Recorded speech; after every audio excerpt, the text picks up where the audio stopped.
it's not? Now it is. Now it's on. Yep. Thank you, Joe.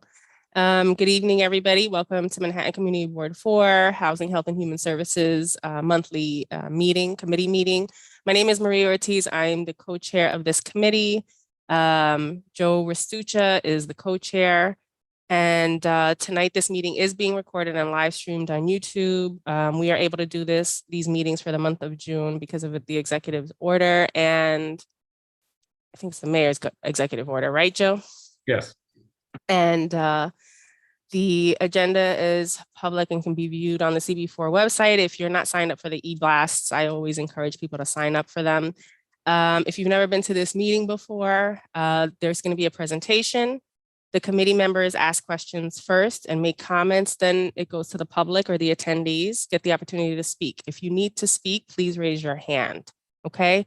Then the discussion goes back to committee and for the business session. And sometimes the committee members do vote to write a resolution that goes before the next full board meeting. Normally we do self-introductions. Do you want to get that started, Joe? Joe Restuccia, co-chair, Housing, Health, Human Services. Pass it to Paul. Paul Ames, public member of this committee for quite a while. Pass it to Betty. Hi, Betty McIntosh, member of this committee, plus Chelsea Land Use. And I pass it to JD. Good evening, Jean Danielle, member of the committee. And Land Use also. Passing to Roberta. Hi, Roberta Barnett, member of the committee. Aurora. Hi, Aurora Cruz, and I'm a member of this committee as well as ACES. And James. Hello, a member of the committee, also a member of Land Use and live in Chelsea's Live in Hell's Kitchen. And we're also joined by Nellie Gonzalez, our assistant district manager, and another presenter will be speaking later. Thank you both, Andrew and Robin, for coming to present to us today. We really appreciate it. And we know the incredible stress that you guys are under with the asylum seeker shelter issue, but we're part of that stress because we have a huge number of shelter beds in our community. So if you can give us a good solid presentation on the use of 320 West 31st, the Touro College, take it away. Yeah, Joe, thank you so much for having us. So it's going to be just a little brief overview. Mostly, I want you guys to ask me questions so we can really answer any information that or get any information out that you guys need. Currently, Touro at 320 West 31st Street is serving as a short-term respite center, and that's operated by New York City Emergency Management. And let me just define what a respite center is for everyone. We have a few different types of sheltering. So this is a newer model that we're using. So respite centers are very short notice, short-term shelters that we're operating because our other shelters, the HERCs, the DHS system, the health and hospitals managed shelters, they are all at capacity. We have reached a threshold. We've opened up well over 150 hotels to house folks who are coming to New York and seeking asylum. And these are now to meet almost the daily arrivals. So when we opened up 320 West 31st Street, the former Touro College, we had about 40 beds available. And we were expecting that evening about 100 individuals.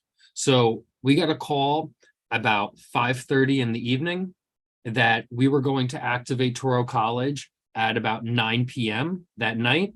So we wrangled up a group of folks. It was myself, it was my commissioner, it was some other folks from our team. We had one of the deputy chief of staffs to the mayor. We had the commissioner for New York City Emergency Management and anybody else who we can get at 9 o'clock to come and help set up cots. And by 11 o'clock, we had 150 cots set up in the ground floor of Touro College. And we were entering folks into our system, giving them a meal, a place to sleep. And that was just right out the gate. So that's kind of what the respite centers were doing. There's very short notice. We're opening them up in a very short time frame, really to meet a lot of the needs that we're seeing coming that day. So a little bit more about Touro. It's about 6 stories tall, And we expect that it's going to be able to hold a couple hundred individuals. And for privacy concerns, we don't share a head count or a bed count for any of these locations. But this is a very large place that is going to be housing adults only. This will be single males, single females, and adult families. But I really want to stress that there will not be children at this location. And right now it is operated by a mix of city staff who are volunteering their time in addition to their regular jobs, and contracted staff, most of which who are bilingual, so they can interact with a majority of the population. And when we're seeing that there is a language that we don't have on site, we do have contracted language services so we can engage with those individuals. And we also get a heads up when folks are coming through our arrival center, the 24-hour center that we recently opened up at the Roosevelt Hotel near Grand Central. So we get a heads up on what languages we need so we can coordinate those things ahead of time. We also want to let you know that there's contracted security who are inside the building and on all of the NISM sites and the respite sites, and they stay in constant contact with the NYPD, who are called if needed. They do respond to the location similar to they would anywhere else, but they do have a heightened sensitivity because of the amount of people who are coming into a location, that they do increase their patrols around the area as well. And beyond that, we do a similar level of care. We're doing 3 meals a day. We have basic ambulatory care. Individuals can come and go as they please. They're encouraged to find work if they can. They're encouraged to go to our welcome center and seek additional services like immigration services. They also have the opportunity, if they would like, from a place like Touro as a kind of catalyst, if they'd like to go to another location in the city, outside of the city in New York State or elsewhere.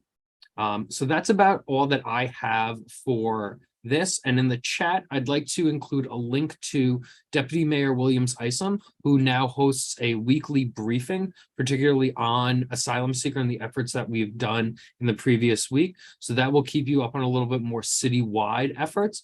And I'm also going to include the citywide asylum seeker blueprint, which outlines our path forward on this effort.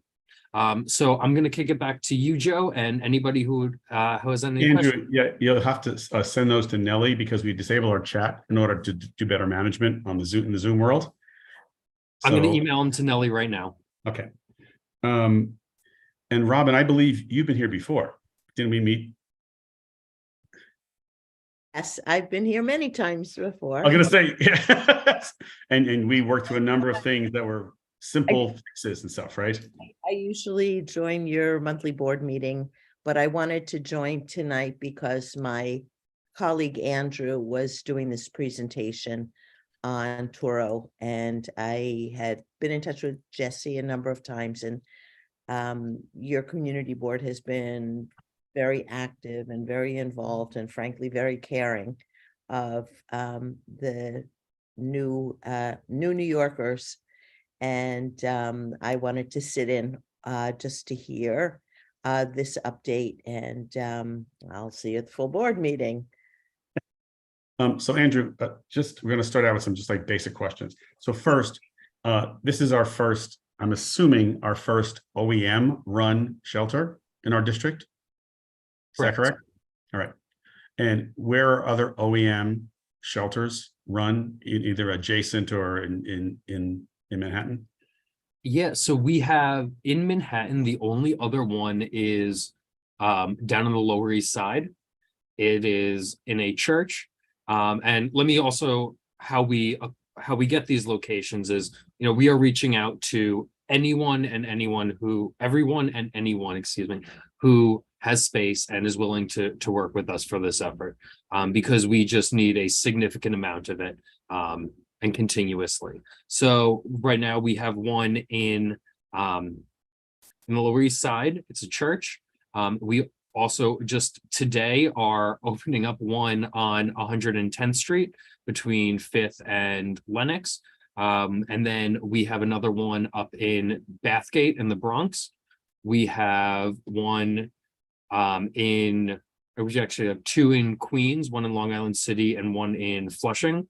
And I might be missing one or two throughout there, but they are pretty, there's a large one in Staten Island as well. They are pretty spread around throughout the city.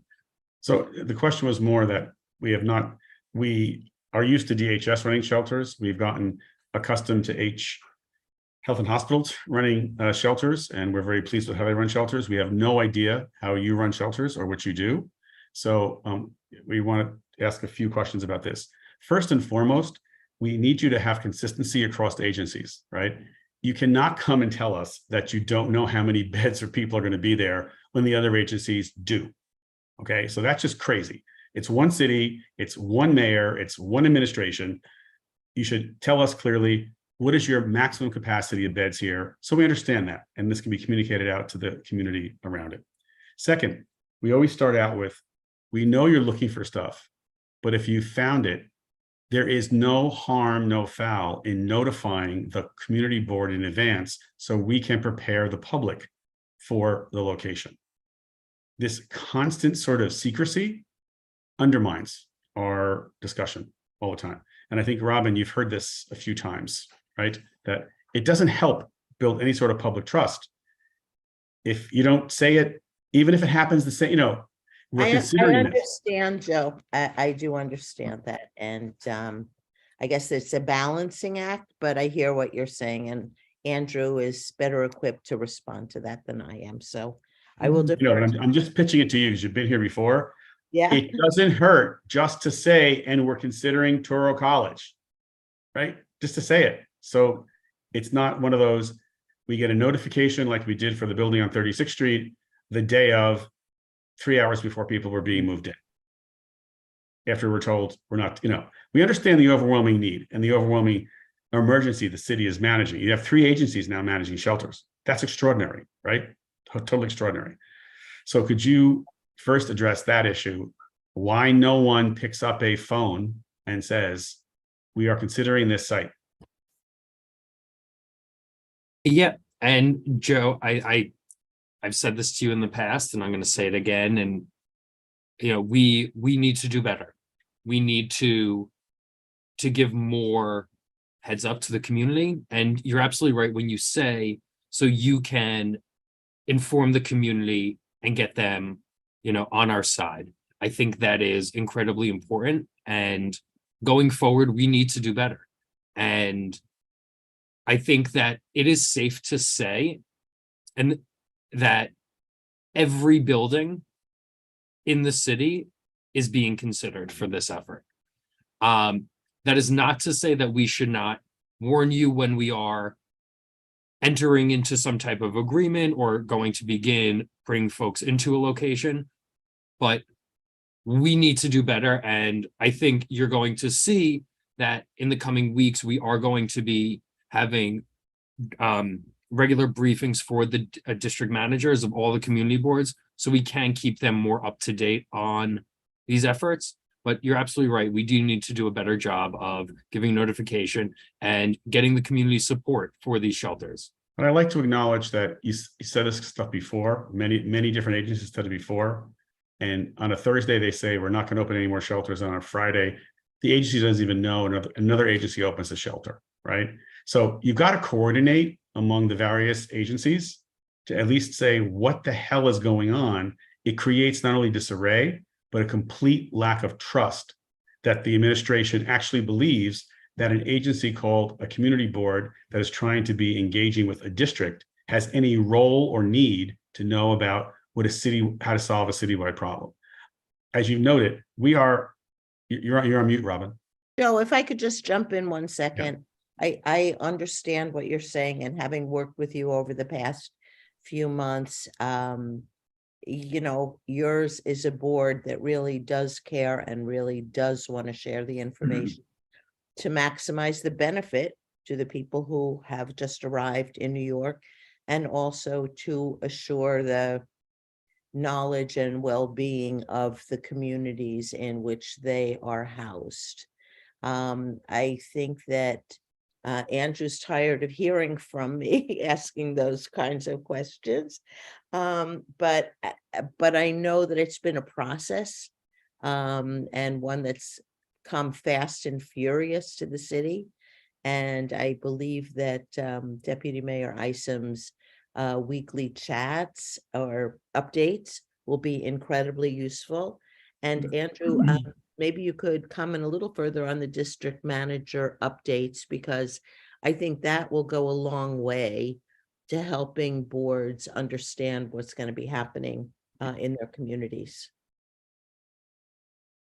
Yeah, similar to how the city hosts briefings for elected officials, we want to make sure that district managers and community boards are keeping up to date with what's going on, have the opportunity to ask questions directly to myself, to some of the folks who are going to be operating these shelters, some of the folks who work in the Office of Asylum Seekers, which is a recently created office. But we hear you, Joe, and we want to do a better job of sharing the information, particularly in a timely manner. As I frequently respond, we're tired of being heard. We'd like there to be action and actual, you do something different. That's all. I'm going to go to some committee members, then I'm going to come back to questions about how you're operating it and what you're actually doing there. Go to James, followed by Aurora. Yeah, thank you, Joe. And I want to thank Andrew and Robin for joining us. And really the first thing I want to say is thank you to Andrew and Robin and everyone at the mayor's office and in those agencies, because you're really demonstrating it's a national issue, and you're demonstrating for everyone the way to handle this as best we can. As a former member of the military who ran a command post where we dealt with emergencies, you know, I have a lot of empathy for having to make decisions quickly. My question for you, and it's sort of, you know, a little bit echoing what Joe is saying, this isn't about, you know, an expression of regret and a desire to do better. You're a public agency. And you mentioned in passing when you were trying to explain why you weren't going to reveal the number of beds, that it's a privacy issue. There is no cumulative right to privacy. Like, there's no aggregate right to privacy. Like, if you're doing work and spending the taxpayers' money for the people that are on this meeting, you can't hide it. And it shouldn't be a tertiary or secondary concern. Your very first concern should be the communication of those facts. So what I would like to hear, and I think Joe will agree, is not your intention or your regret. I want to hear that there is a checklist. That's what we used to use in the Air Force, were checklists. And that the first bullet on the checklist is notify community. That's what I want to hear. Because although you're doing great work, and I really do admire it, I know how hard it is, that communication piece is essential in the execution of public service. Please respond. We know how to ask a question, don't we? No, I appreciate the tough questions, and I would expect nothing less from CB4. No, I think you're absolutely right. And in a similar manner to how elected officials are notified, we need to notify the community and keep you guys in the loop so you can act as advocates and you can get, you know, your neighbors, your friends, your colleagues on board and help with these efforts and act as trusted messengers on our behalf to do so. So I think you're absolutely right. You know, we need to amend our checklist, and at the top of that checklist needs to be notifying the community. So I think that going forward, James, we're going to be notifying you on a much quicker basis, on a much more regular basis when these things are opening up, because this is the new normal in our city. And we want to make sure that we are nipping these things in the bud as soon as we know about them. So I think we are going to have to change our list. We are going to have to add that right to the top. Thank you, Andrew. And just one last note, you can be the beginning of the change, Andrew. We've heard this before. So we would love to see you be the person to set the standard for everyone who comes after. Thanks a lot. Go to Aurora, followed by Thank you JD. for that vote of confidence, James. I just want to echo what Andrew said, because I do actually believe, Andrew, that you can be the voice of change. One of the things that you keep on saying is that we can do better.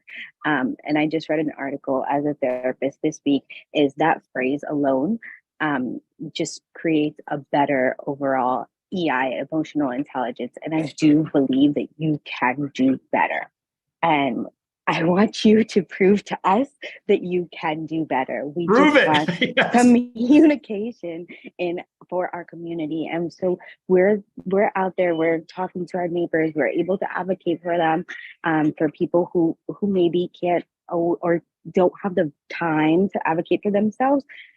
We want that communication so that we can give it back to them, right? So help us advocate for them, help us show them that you can do better, and we want to be able to be those voices for them too. So thank you, and I do believe you can do better. Can I just jump in for 1 second?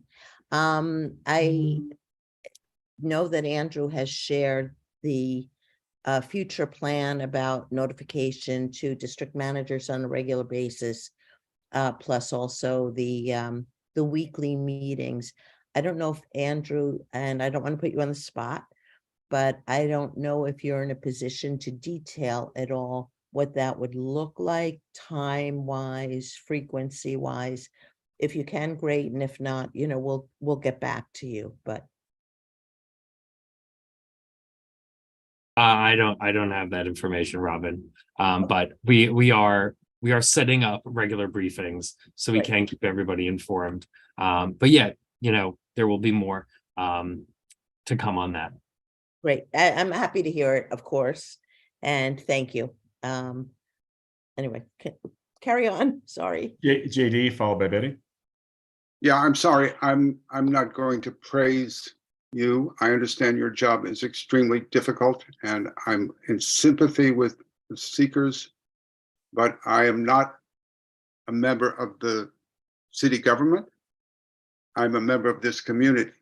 So I'm not joining you, Andrew, to help you out. My job is not to help you. My job is to help the community. So I have two basic questions here. One for Robin. There is a city charter which says there's supposed to be a fair share assessment before assigning all kinds of things. My question to you, Robin, is does the mayor, or do you, or does anybody in the city pay any attention to the mandate of fair share passed by the city council? That's my first question. My second question, Andrew, telling the district manager that a facility is coming into the neighborhood tomorrow is no help. No help whatsoever. You need to communicate not with the district manager, but Alone. with the community. So I hope you can address Robin's question about exactly what this communication is going to be. And my feeling, given the experience we've had, is you're going to tell the district manager the day before, and that's it. That's what we've put up with time after time after time. So telling us you're going to tell the district manager ahead of time is not adequate. So I hope you can expand on that a little. And Robin, my question, does anybody in this city administration, does anybody pay attention to fair share? As defined in the city charter. You're on mute. I understand the question. I think that the situation we're in currently, and I don't know, and I will check with. Robin, I know it's an emergency. I understand that. Well, I think it is an emergency, and that differentiates it from other decisions that are to be made in a fair share kind of approach. And we are, and as everybody knows, we've been inundated. We've had 60,000, roughly 60,000. I think that's the number, Andrew, isn't it? Asylees come to New York over the last several months, and it is an emergency. I understand what you're saying, JD, and I appreciate what you're saying. And I would say, before Andrew answers the question, that advance notice on these situations is not always feasible, because the decisions are made very quickly because it is an emergency. This isn't like citing a shelter, a homeless shelter in a community where there is discussion and presentation and the operators will come to community boards and talk. And Andrew, please comment on this, but I know the circumstances are very, very different here, and we don't always know what site is going to accept the offer to become temporary housing for the migrants. So Can I just please try to reframe this for a moment here? Sure. You're in a position as a government and city officials towards, you're scrambling, trying to find locations to meet an overwhelming need that is being foisted upon the city by a bunch of folks sending, literally like exporting migrants in a way that are asylees in a way that is totally crazy, right? We understand that. horrible. Yep. So that's where we start. But I'd like to reframe this to say, you're sitting in offices and you're shopping for sites. When you begin shopping, just disclose what you're shopping there, because we as your community partners can give you good counsel and advice on the issues that will come up with the various locations. And I bring to your attention the hotel we had on West 39th Street, where the question was, it's a heavy duty area with crack and lots of arrests, and it's a whole issue. That we would have said, absolutely, at that location, make sure if you're going to use it, do not have any children at that location. Or we talked about the issues with the Watson Hotel and how can we get bike parking, summer programs, things for kids. Like, these are the kinds of things we can highlight to you because we know the locations better than you do. And I think there's an unwillingness to even have that discussion, because there's a belief somehow if you have any of that discussion, then you can't act nimbly and you can't act something because someone's going to block you. That's not who this board is. I mean, there are issues. We can give you information about what goes on where and how, that you're not going to know. And I cannot believe for 1/2 a second that you did not consider Touro College for more than a day. There were discussions with that location and the people who control it for a while to determine whether or not it's going to be available. Just tell us that. You know, we're citizens here. I don't see why the overwhelming secrecy is the part that makes people nuts. So think about that and consider it, Andrew and Robin, as a paradigm change. And maybe you don't get the constant pushback that you hear from people about the notification issue. You can answer that in a second, but I want to go to Betty, followed by Joe, I'd like a little fuller answer from Andrew about notification to the district manager. It needs to, can you get back to us, Andrew, on how open that's going to be? Yeah, I could promise you that we will be notifying district managers in a timely manner once we have begun to. I can't say for sure if it's once conversations have begun, once a population has moved in, but I can for sure say that we will be notifying community boards in a much more timely manner, in a much more efficient means. And that is in addition to these updates that we're going to be providing to district managers in a similar fashion that is done to elected officials. And that's going to include, you know, regular updates from the asylum seeker office, some of the different folks who are going to be operating these shelters. And we're really going to try and make these as robust as we do for the elected officials, because our community boards are our eyes and ears in our community, and they are the best advocates that we have. So we just want to make sure that we keep you informed better than we have done in the past. Andrew, I don't want to belabor this, but the elected officials will tell us they only are notified the day before. So it has to be the day of. Or the day of. So that's got to be better. So Andrew, I offered a paradigm here. I'm going to say again, bring it back to folks that you report to. It's when you start considering something, bring out the notification. often and early helps win the day, right? It doesn't mean that you're going to necessarily take that place, or you can come to a conclusion, but at least it's aware that you're considering it. That I think would go a long way. Absolutely. Betty, followed by Paul. Yes, hi. I agree with everything that my colleagues in the committee have said. I sort of have another wrinkle that I'd like to ask about. I'm picturing Touro College building, and you said it's 6 stories, and I know it's a big building. And I'm picturing all these cots in this 6-story building. And I was wondering, is it designed for hundreds of people like that? I mean, it was Classrooms. that's what I'm a bathroom lover. You know, I can't picture so many people, you know, just for a minimum of the bathrooms. And then moving on, what services are these people getting in this building, these hundreds of people? Are they, I mean, you can say they're being sent to some other locations to get better information of where they could go or services or something. It's a little confusing to me.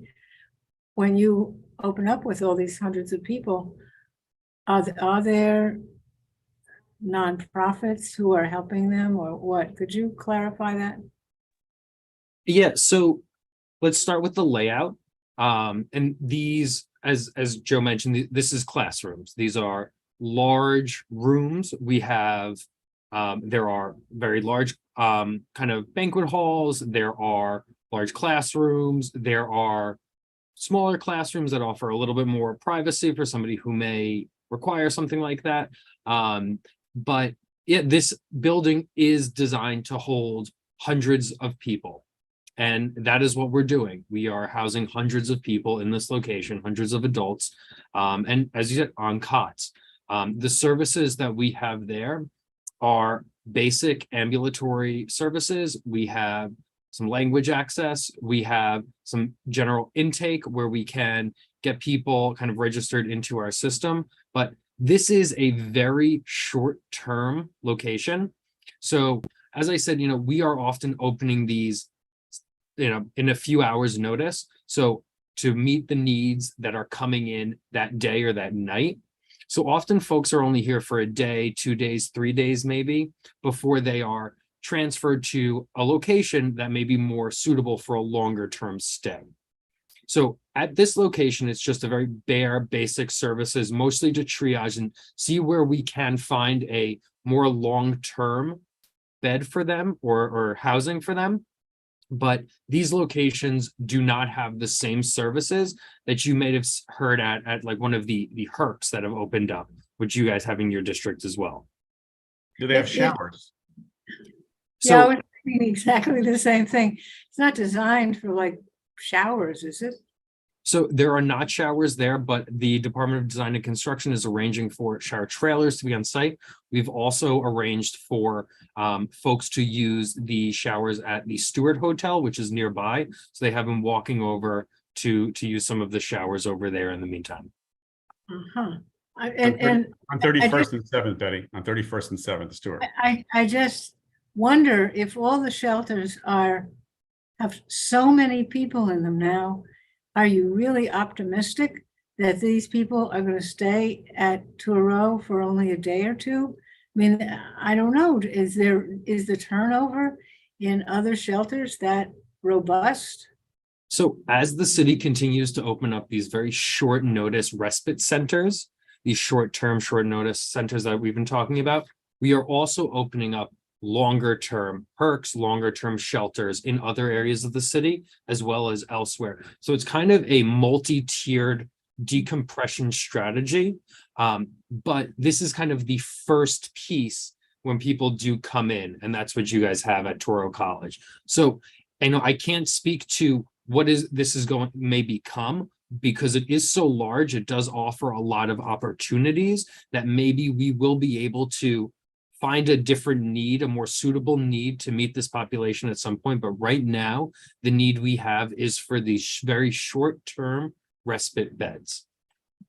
Well, it'll be interesting when, if you come back in a month or two, to hear what actually, the hundreds of people that are there now, how many have moved out and how long were they staying there and so on. I hope you take, good records so that we kind of know what's going on. So thank you. But Thank if you you. remember, HHC did report back to us saying that the Watson, there was turnover, people moving out and on to family or friends too. Oh, that's good. Yeah, so we've had a little over 80,000 folks come into our city. And right now we have, I believe it's about 50,000 in our system in various means. So there is some attrition rate in folks coming into the city service or the city's system.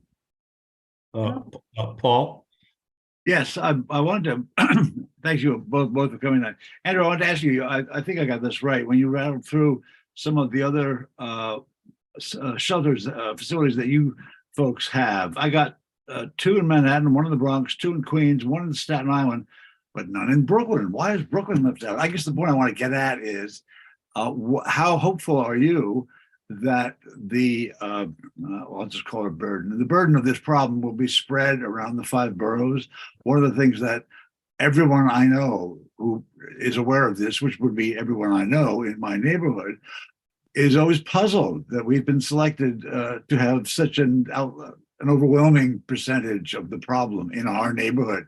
We know that no good deed goes unpunished. And thank you, Robin, for mentioning that this is a caring community. But inevitably, sometime, it is possible to change a caring community into a hotbed of NIMBYism. I see it happening already. I know neighbors who are they're going, gone. They've sold their little building that has 12 nice apartments. I hope it's not bought by, some deadbeat landlord. Anyway, is it being spread at all among the other boroughs, to your knowledge, among any of the 3 organizations that run facilities? I'd love to hear that somebody was really working on that. Absolutely. We are in all 5 boroughs, and it may not be the respite center model that we're talking about specifically that Touro is, but whether it's Herx, whether it's DHS shelters, these are in every single borough. And I assure you that Brooklyn has its fair share of those shelters as well. We don't want to leave them out. Any idea, any rough guesstimate about what percentages? We feel like we're way over our fair share. Any idea, any guesstimates about how we have 59 community boards. I know we have more than 1/59th of the problem. Spread out? I do not have that information. I can do my best to find out for you. Thank you very much. I appreciate it. Yeah, and Paul, we'll be issuing a map updated of all the current different types of shelters in our community pretty soon. Excellent. Thank you. Let's go. A question about contracted security. Robin, you need to make a commitment to us that the security is not going to just be inside the facility, but actually be on the block there, because that's an ongoing issue. And we found this at every location, and it works, and it makes a difference. And we worked on this with the Herc on 57th Street and the Watson, made a huge difference right there. NYPD or? No, you said you have contracted security. Let Andrew address that, but I was wondering if you meant the contract security or whether you meant with additional support from NYPD. So yeah, we worked with HHC, Health and Hospitals, and they were great. They just figured out extend the security outside the facility, up and down the block, and it meant that they were able to manage things a lot better. No, you can't hang out over here, got to go back here, because people are trapped, right? They're in a place that it's a new place, they're trying to figure out what to do, and they need some place to go. So. And your board has really been a leader in trying to help identify spaces for people, but right. Let Andrew please address the specific issue of security, because he's much more knowledgeable than. Yeah, so I remember this was an issue during COVID when we had all those hotels open up for the various uses for that. So yeah, I think we did learn from those models that we do need to have that kind of outside perimeter and assist with that. But yeah, we could definitely see what we can do to increase the security outside of the location. Right. When I say outside, I mean along the block. What Yeah. you have to be aware of is that you have a large building footprint. People are going to now start to go northeast and west, and then they're not going to want to be in front of the building. They're going to want to be someplace else. There's an office building down the block. There's there's the Moynihan Station across the street. These all things have to be coordinated. And NYPD is not the answer because they are stretched beyond belief, especially in this part of the district. You mentioned you want people to find work. They can find work. They don't have the right to work. And I think we all acknowledge that's a huge issue here, that most of the people that our board has met or visited would take a job tomorrow, but they are precluded unless they're working off the books. So don't please ever tell us that they want to find, you're going to help them find work, because they can't legally. We know it's an underground economy happening, but it's not going to happen. So if you can get back to us, if I can try to sum up, number one, total bed count there plus total approximate population count, right? It may be a little bit different. The contracted security going beyond the building inside and certainly outside the building.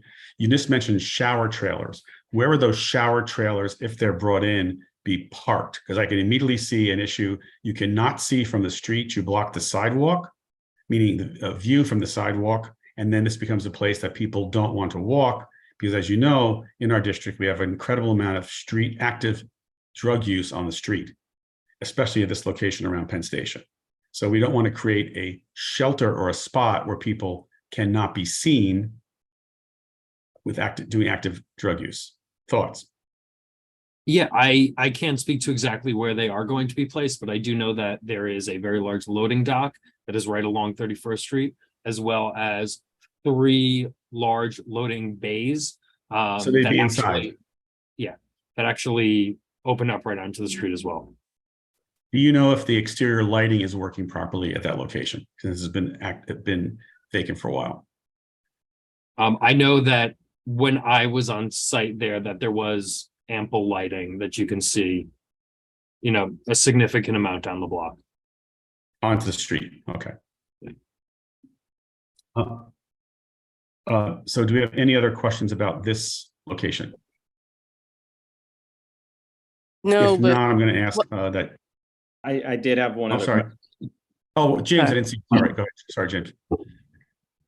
So question about this triage approach, and hopefully this won't take very long. You discussed the fact that the migrants who are coming in are being brought to this location to be triaged to go to other locations.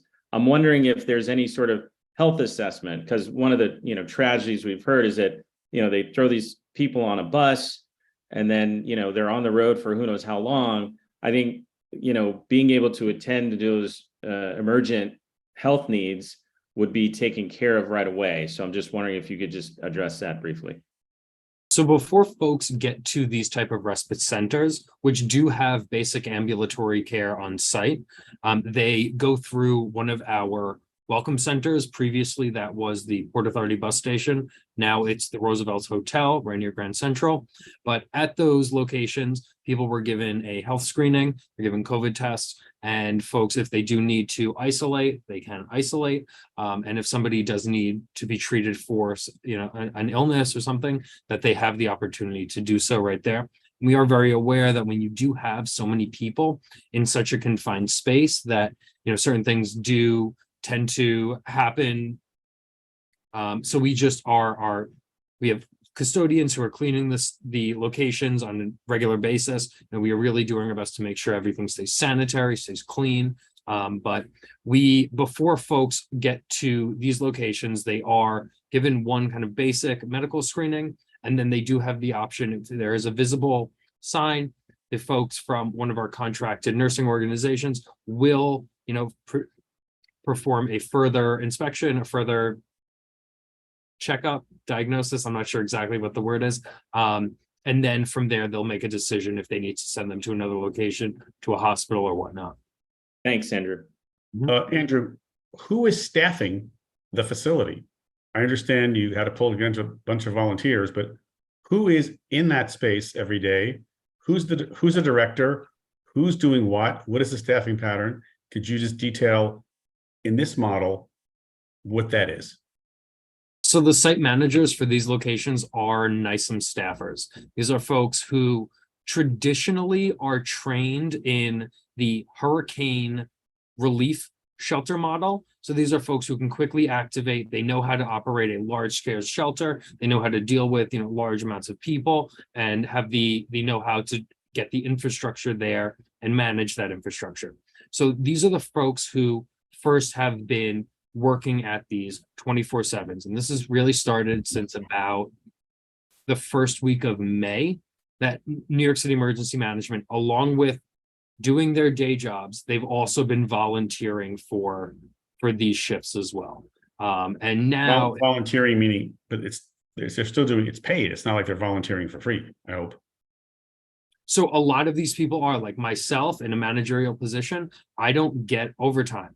I don't get comp time for this. So when I go to volunteer, when I work at one of these locations and I work a 12-hour shift, I am purely volunteering because I want to help. So Right, a lot but of these people, if I'm the site manager, it's a job. so correct? right, there are some contracted staff on site, but largely the managers are folks for the most part. Yes, for New York City Emergency Management, their schedules have been altered to allow them to work these shifts. Other people like myself, we are volunteering, whatnot. But you have contracted custodial services, meal Mhm. services. These are all things that are contracted. So it's not Yes. as if, okay. So Joe, there's someone in the attendees section who has their hand up. I believe Brian Weber still has his hand up. oh, yes. Want to bring Brian over, please, Nellie?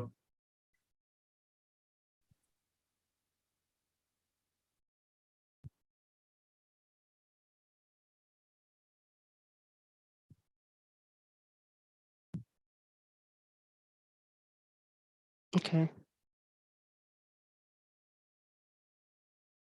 Yes, Brian, go ahead. Thank you, Joe, and thank you, board. Robin, I know you know who I am since you and I have spoken at length regarding other issues. Andrew, for context, I'm a public member of CB4, and I'm also the president of the Midtown South Precinct Community Council. Touro College location is within the precinct service area of Midtown South. As Robin knows, the 8th Avenue corridor is particularly problematic. We have significant narcotic activity along that stretch, and we also have a significant street homeless population that is in the area surrounding Penn and Port Authority. And what this community has seen time and again is that when you have populations of individuals in need of social services commingling with one another, well, that's where a lot of conflicts and issues arise. So I'm deeply concerned that you intend to march individuals from Touro over to the Stewart, which, by the way, has several hundred beds. And I don't know what the head count is there, but it's 1 block away. And I'm also troubled by this notion that we're going to stick shower facilities on the street directly across from Moynihan Station. It seems like it'll be in the building, Brian. In the building? Okay. Yeah. Okay. I hope so. I hope so. Unloading Okay. bay. I mean, Right. that helps a great deal. Loading bays inside the building, which is Right. fantastic. So I just want to again emphasize what Joe and the board has said, is that security needs to be present on the street and outside the facility.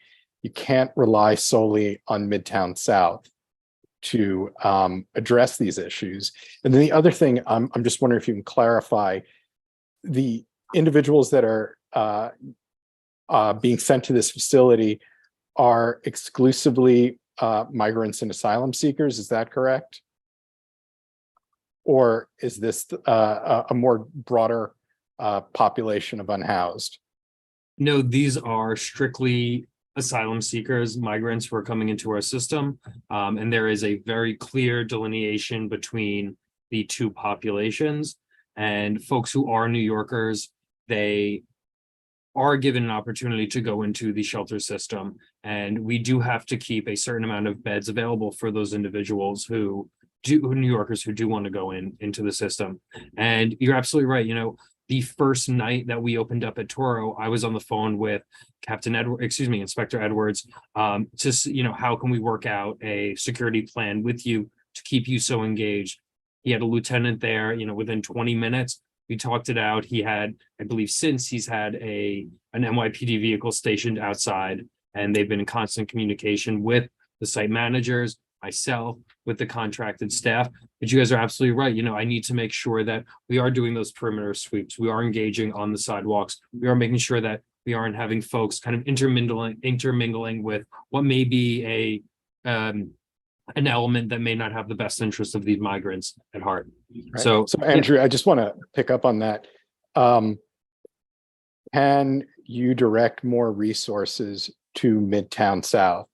Because as you mentioned, there's a squad car that they have parked out in front of Touro College. That's one squad car that's been taken out of the precinct's rotation and is much needed. I can tell you of block after block within this precinct that would like to have a similar level of consideration. yeah, and we're working with the Chief of Patrol's office to make sure that we're not overly burdening any one particular precinct, that we are making sure that every precinct still has the resources they need to do what needs to be done. But And I can tell you think- we don't. I just think want to I let did- you know that.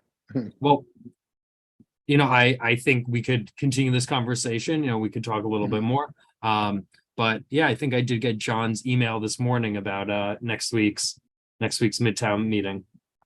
And just so you know. That is not Midtown South. That is not Precinct Midtown Community South Council. Precinct Community Council. That is- is a community social service organization, Oh. entirely different. Excuse me, sorry. Also, you need to know that Midtown South, out of 77 precincts, has the highest number of felony drug arrests of any precinct in the city. And they mostly emanate from 8th Avenue between 33rd and 45th Streets. So that's a hard stat. That's absolutely on the button. Not what we ever expected before in our lives. Yes, Yeah. Robin? Could you just repeat what you just said? Out of 77 precincts, the Midtown South precinct has the highest number of felony drug arrests of any precinct in the city of New York. It is, and Brian can shoot you, Robin, the actual stats. They will make your eyes fall out of your head like it did mine. And Thank the corridor that generates the most is the 8th Avenue corridor. Is what? The 8th Avenue corridor between 3-3 and 4-5.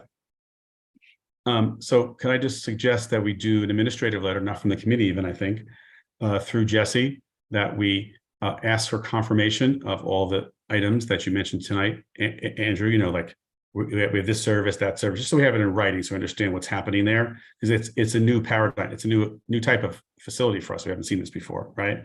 And that it is short term, the population you mentioned, the beds, you would expect turnover, and you're referring out to various other facilities, as I think you phrase it like it's a triage in order to go through a graduate. You used a great phrase. You described it, how people are moving through this system. So we have something in writing so we know where we are. And also we're going to put together a request that when you begin consideration of a location, please do this. The last thing I want to note, and this is for you and Robin, is there are always unintended consequences when we do good works. So the Row Hotel, which is just across the street on 8th Avenue in our district, it has now become a major problem for small little McCaffrey playground on West 43rd between 8th and 9th. The families there are so desperate for outdoor space. The playground is literally overcrowded, unbelievably. We're talking about maybe doing a play street there a couple of nights, during the week. The police are working together with this, block associations, but it's like a small little neighborhood playground was not meant to have 650 families immediately adjacent with that, so we need, I am really beseeching the two of you, we want to come up with something with you to get some more functioning and program outdoor space. We got the PAL involved to do programs, but it's and when I say playground, Andrew, it's a postage stamp of a playground. It is not a big space. And the families are so desperate for outdoor space. There's hundreds of people in the playground now every evening. And, teenagers get rowdy, stuff like this happen. We have to help manage this. So getting a temporary solution that creates some more outdoor space proximate to that, very important for our district. No, Joe, thank you so much for bringing that up. I think we could definitely work on that. That's a really important thing for these kids. We can definitely figure something out. Anyone else? Maria? As the weather is better and better and children are out of school, the demand for that space will increase. So Andrew, as Andrew said, we will take a look and see what can be done to increase the available space for these young kids and families. And it's in Midtown South, and it needs to be policed also, because it's a stress on the precinct also, right? Because it's Yeah. I think we have no one else. Anyone else speaking? Yeah, Joe. JD wanted to say something. Is this, are you proposing an administrative letter? Yes. I don't know if you should propose that. Somebody should propose that. Yeah, I was just noting that it could be administrative, because I think we need to get it out quickly. And it's not like it's a huge number of issues. Please include a further discussion about communicating with the district manager. So it's not the day before, that it's some kind of, whatever. Is there a motion to a letter like that? Someone? So moved. So moved, Paul. Second by JD. All those in favor of this kind of administrative letter? Aye. Right. Aurora, you have a question? Oh, you're saying you're in favor? No, I'm in favor. I'm in favor. Yes, got it. Okay. Again, to Robin and Andrew, thank you so much. And we need to follow up with you specifically on what's happening here as it goes forward. And obviously the issue with McCaffrey Playground and how to help the folks at the Row Hotel. Thank you. Really appreciate it. Thank you, everyone. Have a good night. Thank you, Thank Andrew. you, everybody. I'll see you at a meeting soon. And it was really great to hear your thoughts and input, really helpful. And I always enjoy hearing from Board 4. So just saying. Thank you, Thank Robin. you. Thank you, Andrew. So hopefully you're not going to see us with the next shelter you're open next week. So let's try to keep All right. Don't push it, Same. Joe. Take care. Have a good evening, everybody, and thank you. Thanks so much. We're going to move on to our next item, and it is 517, 525 West 45th Street. Tom Kaler from the building is joining us. We have seen Tom Kaler since his hair was light sandy brown. Well, that's how long this building has been coming to this committee. So Tom, if you could take it away and give us a briefing about this. By the way, just to set the stage, this is a residential building on West 45th Street between 10th and 11th. It is a building that has been the subject of harassment for quite many years. It therefore was subject, and there was a finding of harassment. It was subject to a cure for harassment. The owners of the building came to this committee 5, 6, 7, 8 times until they finally got to a acceptable version of cure. They kept, they didn't understand the zoning. They made through lots of changes. They tried to get around zoning. They went to DOB, they filed, they said they didn't file. And then finally they came in 2017 with a plan and actually presented it, which was discussed multiple times. And then a final letter approving that cure was issued by this board on September 19, 2017. That's a short 6 years ago. Then it took forever for construction to start, and the construction was done illegally, and the construction was stopped. And then construction was not done in accordance with the plans approved and filed both at DOB and by HPD. And Tom is here talking about where we are today. Take it away, Mr. Kaler. Thanks, Joe. Nellie, could you do me a favor and from the attendees list, bring over Seth Miller and Peter Hirschman? Mr. Miller actually represents a couple of the Cure tenants. And I personally am not comfortable speaking for the Cure tenants since I'm an IMD. We're in the same building, but we're slightly different. So IMD means interim multiple dwelling. This was a loft conversion that was subject to the loft law also. right. So if you could bring over Seth Miller and bring over Peter Hirschman. Here's Seth. Mr. Hirschman is a building professional that we've been working with in the past year because we as tenants, I can't tell you what the hell's going on. And Seth and Peter, I think, have a better idea to be able to explain this to you guys and where we are. In July of 2020, HPD defaulted the owner for failing to carry out their agreement with HPD on the cure units. One of the elements of the cure units was that the cure units had to have the same appointments, finishes, and appliances as their free market units. Tom, let me stop you 1 second because there are new members of the committee. You may not have the piece of it here. So as a part of a cure for harassment, the building is subject that 28% of the building to be altered or renovated must be for affordable housing in perpetuity.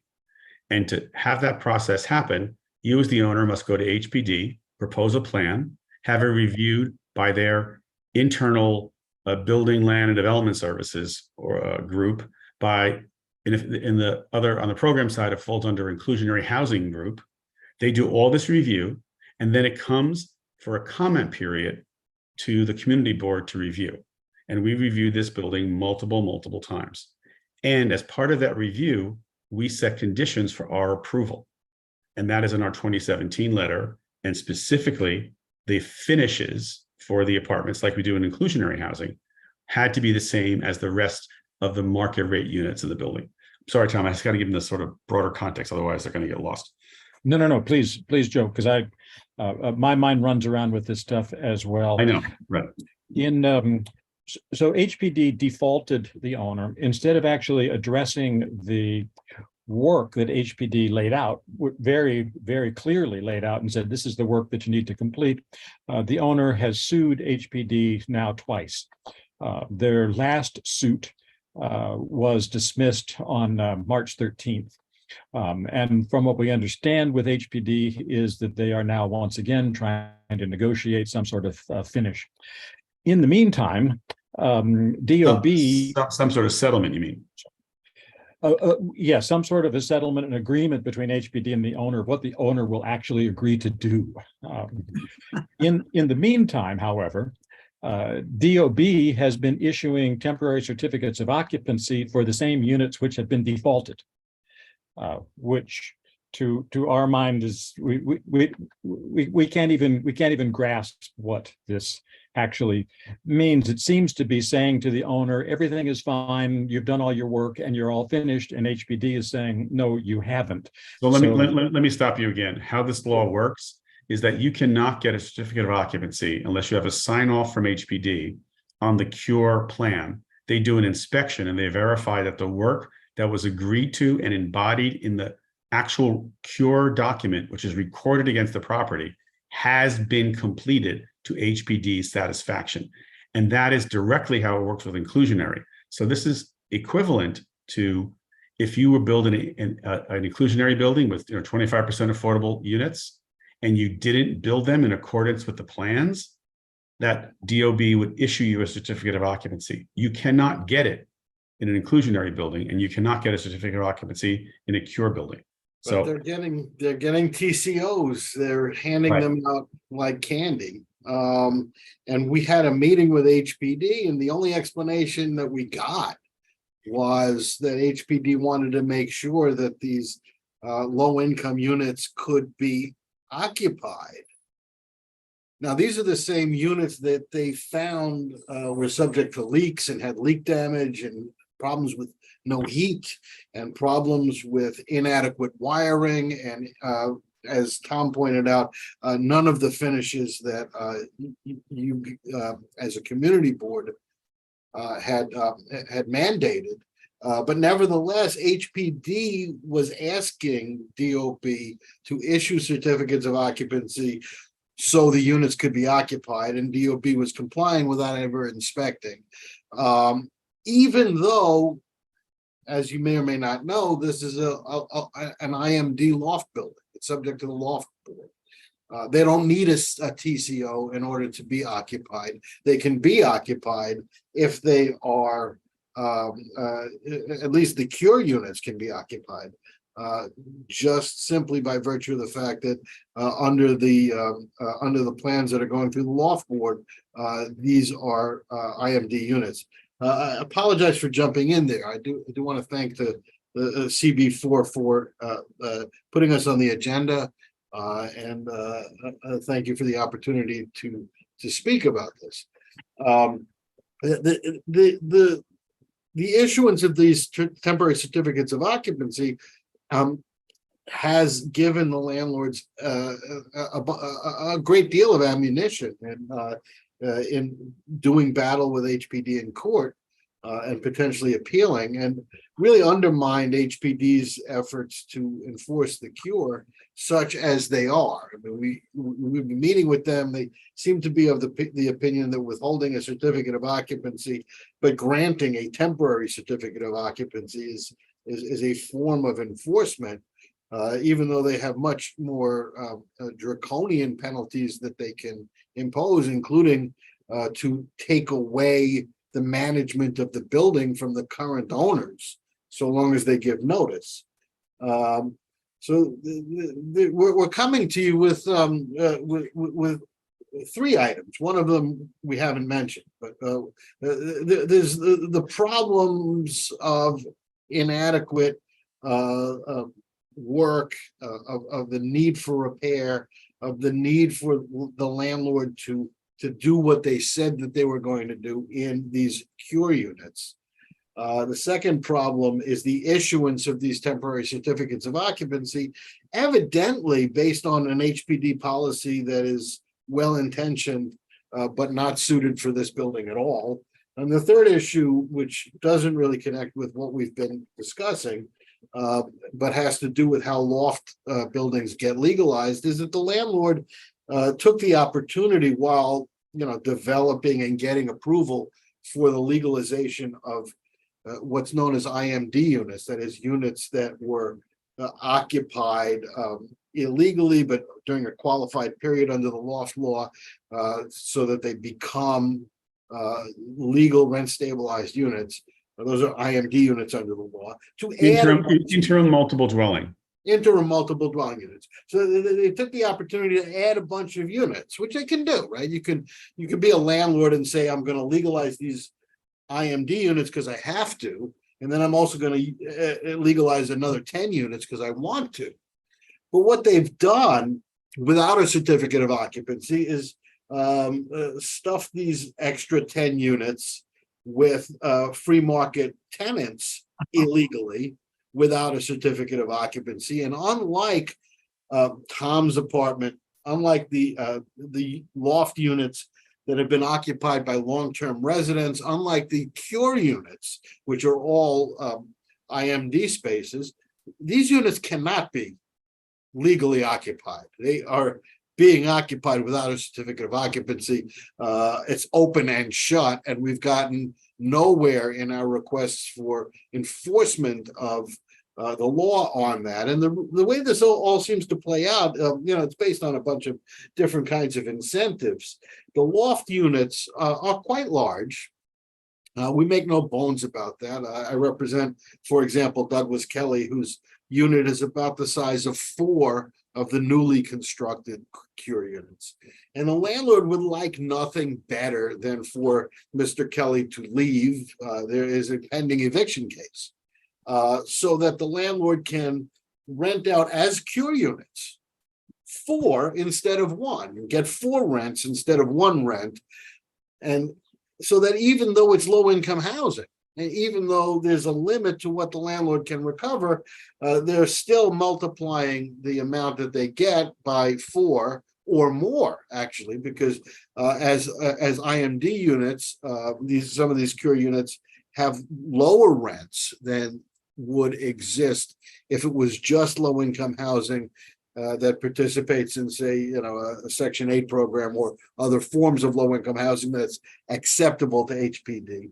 So they really want to push some of these cure tenants out and don't want to spend the money to do what HPD is telling them to do. And that's really the bottom line here. And that's have the cure units been rented?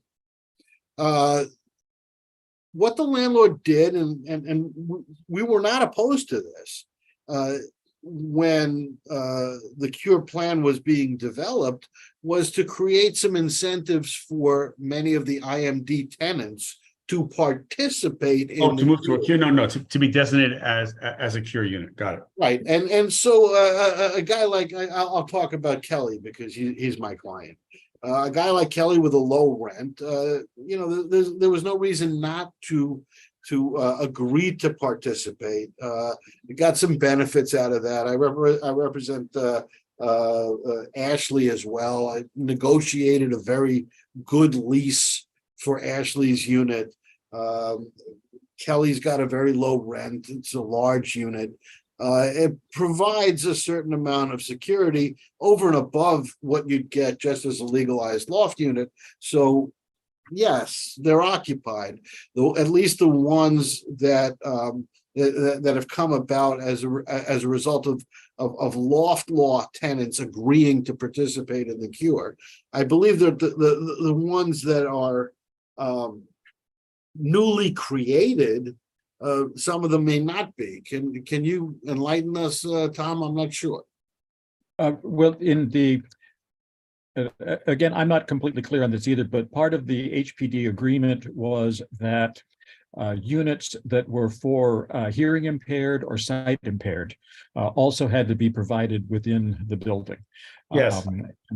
The landlord decided, instead of making hearing and sight impairment part of the IMDs who were going to convert to the cure units, I believe 3 of their free market units are supposed to have either hearing or sight impairment. Hearing and sight impaired units must be in the cure cohort. That's the requirement. Well, then again, this is I'm not completely trying to talk to HPD about this from us. HPD is not real happy to talk to us, but my understanding is that the hearing and the sight impairment units are part of the free market units, and that work was never done in any of the cure units at all. And as Seth said, back when the owner bought the building, in an attempt to work out an amicable agreement with the owner, 4 of the IMD tenants agreed to become cure units, which meant that they absorbed all 28% of the square footage in their units. So the landlord didn't have to give up any of his free market floor space. So we basically thought, okay, well, that shows that we're here in good faith to try to move forward, and those 4 tenants agreed to do that. And I'm not. Again, I am not completely clear on what happened with the hearing and sight impaired units and where those are. HPD would have to speak to that. JD? Yeah, I'm going to channel Betty McIntosh here. Could we have a map or a chart? Because Tom, if you don't get it, I certainly don't. Is this urgent for this meeting? Is there any kind of paper that summarizes what Seth is talking about and what you would like us to consider? Yeah, yeah, Tommy, before you jump, I think one of the things here is there are members of the committee who have not lived through this long journey, okay? We're talking about, it's a 4-building complex. It's a illegal loft conversion that became intermultiple dwelling, that became harassment. It's got overlay. And our committee has considered this heavily in years past. I think you had some initial meeting with HPD and DOB. Do you feel that meeting, Tom or Seth, did that go well? Or you got no answers, or you didn't get sufficient answers? Well, I think we got some answers, not from DOB, but from HPD about where they're coming from. But I don't think we've resolved any disagreements that we have. I think HPD is still a bit Panglossian about it, and they really think that they're going to reach an agreement with the landlord, and as a result of the agreement, everybody is going to get unicorns and rainbows. But we don't have the same view about it as HPD does. So could I then ask the following? Because I'm seeing their eyes glazing over a little bit, because this is a very complicated thing. You mentioned three things. One is that why is there a TCO on the cure units if they've not complied with the cure agreement? That they're not meeting the requirements of the finishes and the systems being the same as the rest of the building and the market units, which was a requirement of the cure agreement. And then there are additional units that have a C of O here. TCO doesn't seem to make sense. That is, and normally how this works, for everybody to understand, you can't get a certificate of occupancy on your market rate units without getting a sign off by HPD on the cure units and getting a certificate of occupancy from DOB on the cure units, which is released only after HPD informs DOB that they have complied with the agreement. I can speak to this with authority because I have been through this process a number of times, and I have not been able to get a C of O on other units in the building, even though they were affordable, until the cure units were done. So this is more than mystifying here. Does that sum up, Tom and Seth, roughly what your request is, or am I missing something? Yeah, that does sum it up. I would just add one thing, because I did take the time to review the building code before the meeting. 28-118.15 pretty clearly says that even though the Commissioner of Buildings can issue a TCO, the TCO is supposed to be by application. We're not sure that there was one, but that discretion is severely curtailed when there's when there are conditions that endanger the public safety, health, or welfare. So you can't have an agency like HPD, on the one hand, issuing detailed and very persuasive reports about how the conditions in the cure units are a danger to the tenants, and on the other hand, that same agency actually being the one shepherding the landlord's application for TCO through DOB. That makes no sense. But I also refer you to Clinton Special Zoning District 96-110, which is cure for harassment, which sends you back to inclusionary, which has a whole series of detailed things, and you cannot get to a C of O until you have gotten compliance. It is dead serious. Jessica Chait, followed by Maria. Yeah, hi everyone, and apologies for being off video. I'm still commuting from work, but I think this feels very, Joe, you mentioned eyes glazing over, which I can't actually see, but I think this feels very clear cut, and I think, like, with great urgency, I would offer a motion that we write a letter to HPD requesting, investigation and clarity on this immediately. It's completely unclear why they are favoring the landlord, who has been what seems to be a bad, well-documented actor, over the rights of these tenants. And I just, you summarized the two specific points, but I'm not sure, and I appreciate JD's request for greater specificity and clarity. I think that could ultimately be helpful, but I don't think that changes the opportunity we have here to really request and hold accountable the agency that this landlord delivers on what was previously agreed to.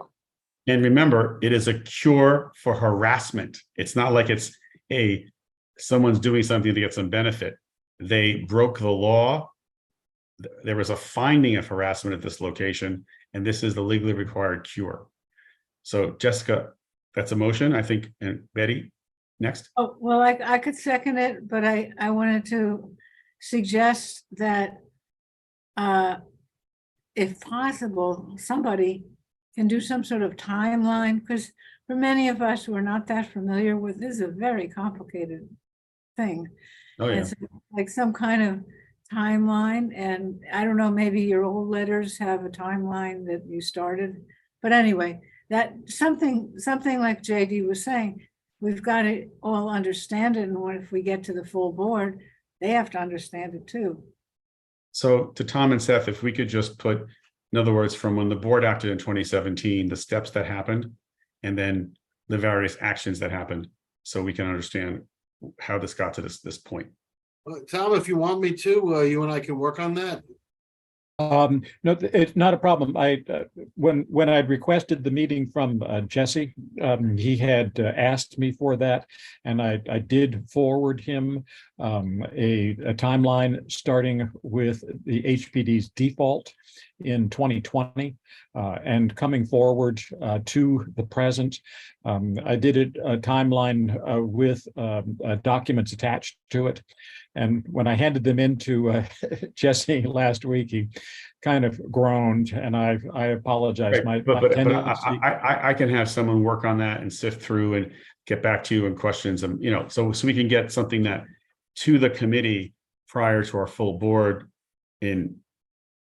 Well, I can email that timeline to Jesse tomorrow and ask him to forward it to you all electronically, so that you'd have that. And if there are questions that need to be filled out in it that I hadn't addressed, then we could go from there in terms of what we already have existing.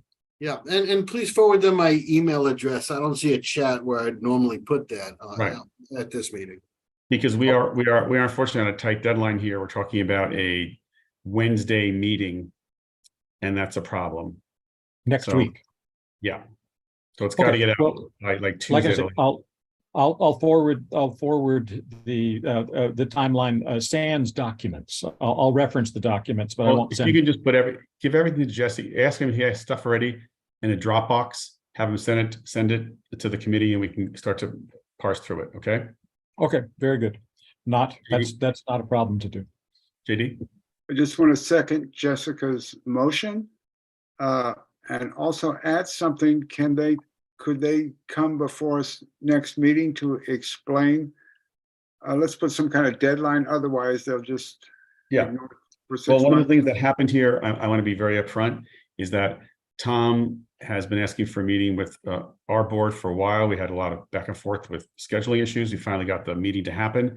And unbeknownst to us, the council members set up a meeting with DOB and HPD about this very matter, and therefore HPD declined to meet with us today.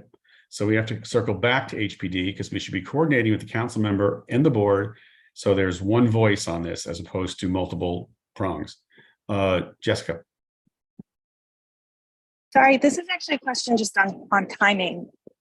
Maybe you want to take the vote first, but just typically we would meet, the board meeting would have just occurred for this new committee. And so it's a unique month in that the last, anyway, so I just don't know if in this case, granted there is urgency and I appreciate the desire to have this ready by next week's board meeting, but typically we would have the 3 week, part of moving this meeting was to give us more time on getting letters. Right, and we're not have no time to get. Yeah, exactly. So I just am calling attention to that here in this case, that I think we should, if we're feeling under pressure, I don't know how clear cut ultimately this will be, but if it feels like it's not clear cut, then this, I guess it's complicated because the next board meeting is not, after that is not until late July. But anyway, I just wanted to bring attention. I just want to bring attention to the timing. I'll defer to you how you want to handle it, but that this is an anomaly. Tom, I'm gonna suggest that we need some time to work on a letter. It doesn't mean that we can't seek to meet with HPD during the month prior to our July 26th meeting, but I think to do this right and to detail out very carefully what our asks are, because we have to send this back to you to look at a couple of times as we write something, that we should probably defer this, Jessica, I think, to our July 26th meeting. But in the meantime, it doesn't stop us from seeking together a meeting with HPD on this. And may I just mention one other wrinkle to this, which again, we find it to be confusing because when we met through the council member's office with DOB, they were essentially on mute the whole time. On February 13th, apparently, DOB issued a letter of intent to revoke the underlying application to do the legalization of the building. I'm sorry. Yeah, I know. We have foiled that letter so we could see what DOB was actually talking about. We don't personally, we haven't seen it. We don't actually know. Peter, who is a building professional that we've been working with, may know more about what's going on with DOB's letter of intent to revoke right at the moment.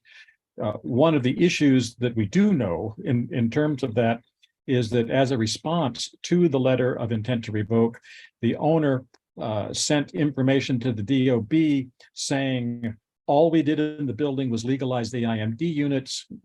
That's all we're required to do. So we don't have to do things like street trees, for instance. That's not required of us because this is all we did was legalize the IMDs. It's required under alteration, period. Right. And as Seth has said, they've added 10 free market units in what was previously commercial space, never registered with the loft board.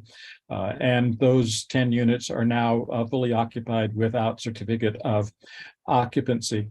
So let me just suggest that given the tortured history of this building and the continued torture going forward, I'm going to suggest that it makes sense to, and there's ongoing litigation that's not going to get solved in a month, that we take a little more measured stance here to get a clear letter out and a path that goes to our July meeting as opposed to our June meeting, because it will really be pressure.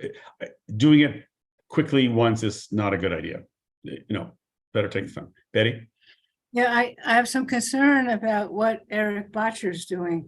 And so I hope that he can get in the loop of what we're aiming for. So I don't know how you want to do that, but. Well, Jordan is attending our meeting tonight. He is, Yes, no. and I'm going to bring him over. He can just speak a little bit about that meeting they had, and then we can maybe end with this. I think we have a path of how we're going to go. I'm bringing Jordan over. Oh, you got him? Great. Hey, Jordan.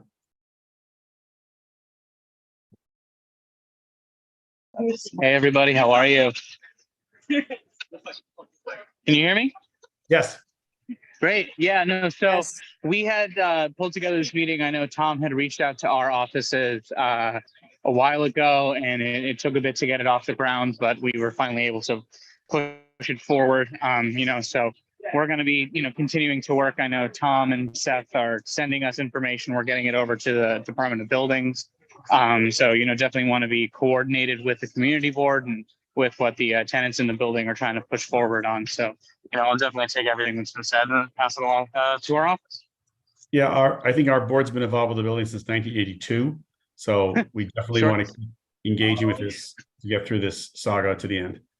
Yeah, no, totally. And, obviously would have invited the board to come, but didn't realize that. So, if we do future meetings or any follow-ups, we'll certainly ensure that you all are involved in that as well. Thank you so much, Jordan. Yeah, no worries. Thank you. Good meeting, everybody. And just FYI, R.E. Jordan, we had requested a meeting with Eric last fall because of our confusions about this. They diligently worked to try to put together a meeting for us with HPD and DOB, but because of the lawsuits, the agencies declined to talk with us at that time. And then when the lawsuits were finally resolved, then they said, "Oh, okay, now we can meet with you." So it wasn't right, but we are not party to lawsuits. We are another city agency, and we can request meetings in order to move something ahead. Right. So it took Eric's office 9 months to finally set that meeting up. And at that point in time, Jesse had said that we could meet with you guys. So we went ahead with what Eric had set up, knowing that we were going to meet with you guys as well. So it wasn't, we weren't actually trying to do the two things at once. It's just that as the city works, try to meet with an agency, they don't particularly respond to citizens. No, we're just trying to coordinate better between the council members, office and the board. That's all. We'll figure it out. Yeah, Betty? no, Okay. we certainly, oops, sorry, I don't mean to cut in. We certainly will. And, it's, I think a weird coincidence certainly that it happened like that, but, definitely want to be coordinated and united in our efforts, of course. Thank you, Tom and Joe. Thank you, Tom. Thank you, Seth. Thank you, Peter, for even listening to all this. And we will pick this up and over the next month, really develop a very full letter that will come out. So we will be meeting again in July, so that'll be happening before, so we can actually have this letter be sent to the full committee prior. Joe, I don't think we took a vote. No, I'm saying we're meeting in July. Oh, so we're not even taking a vote on this motion right now? I mean, I'm sorry, propose again, and I would say just modify it to say that we'll bring the letter back in July to committee, okay? Jessica? Okay. Yeah, okay. I'm sorry. Sorry, the motion was there, now amended. Do we need to second? Yes. You can't really make a motion, so do you need me to restate that? Yeah. So what has been presented to us, and we'll see if we have a motion on it, is that we write a letter regarding the cure units and the IND units, that there should be no TCO on cure unless it's compliant with the cure agreement. They have to meet the requirements of all the finishes and systems being the same in the market rate units and the cure units. We raise the issue of additional units that were put into the building out of C of O. And we talk about health and safety issues and specifically the zoning, how it all ties together. And we will work with the tenant association and their professionals and attorneys to get more detailed information and bring that letter back to the committee in July. Is there a motion to that point? So moved. Is there a second? Second by JD. Thank you, Jessica. And Jessica, thank you for keeping me on the straight and narrow. Sorry. Did we do all in favor? Or did I miss that? You totally missed it because I'm totally tired. I apologize, folks. Can I ask everyone in favor of this motion, please raise your hand? People who are against the motion. Abstentions? Present and eligible to vote. Carries unanimously. And thank you, Maria. All right, miss today. Is there a motion to adjourn? Yes. May I just say, Joe, I will send over this timeline tomorrow to Jesse. No problem. And ask him to put it in the Dropbox so you all can see it. Right. And all your documents and everything. It's good weekend reading. Can't wait. Put the whole thing in. Okay. Thank you, everyone. I'll send it along. Yeah, okay, Tom, before you do that, let's you and I have a conversation in the morning, like around, okay. I'll talk to you All guys. right. Good night, everyone. Thank you for the Sorry, opportunity. just quickly, I think, Good night, everyone. yeah, just very quickly. Jessica. Sorry, my timing could be off, but I think this is James and maybe other people's last meeting. Am I wrong on that? I don't know. No. James, is this your last meeting? James, aren't you rotating off? Am I wrong? James is gone. James rotated off already. Yeah. Well, okay. Thank you, Never Tom. mind. I hope not. All right. Thank you, everybody.